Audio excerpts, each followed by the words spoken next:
Je perçois à travers cette mobilisation des différentes parties prenantes la volonté des uns et des autres d'apporter leur contribution à la réussite de cette initiative clé pour le développement de l'éducation et de la formation, à savoir le dialogue social.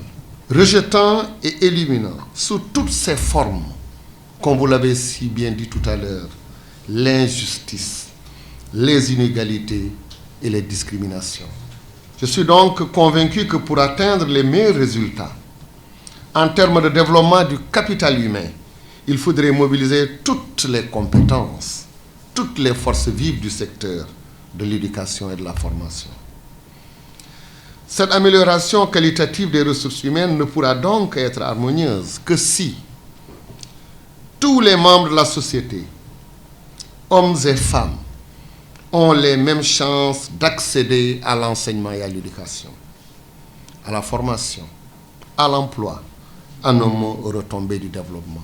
Se réjouit de la création et du fonctionnement dynamique des structures mises en place pour piloter le dialogue social au niveau national, à savoir le Haut Conseil du dialogue social et spécifiquement au niveau du secteur de l'éducation et de la formation, le comité du dialogue social, secteur éducation et formation.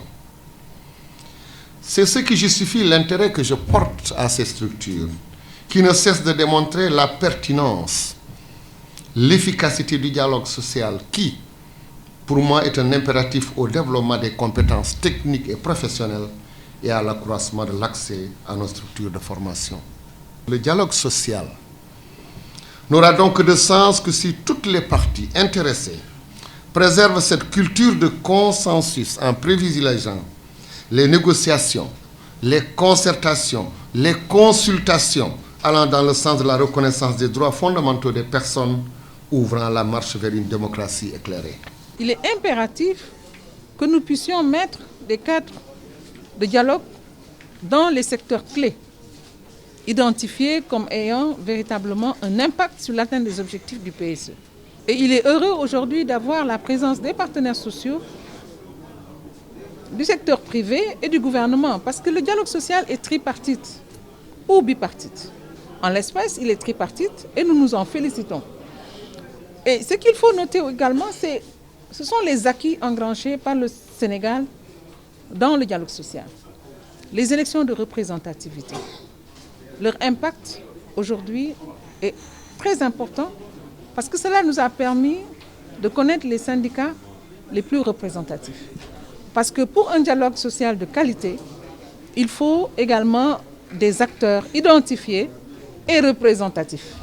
Et je pense qu'aujourd'hui également, c'est un acquis majeur qui va nous permettre, au terme de ces 2 jours, d'arriver à mettre en place un sous-comité.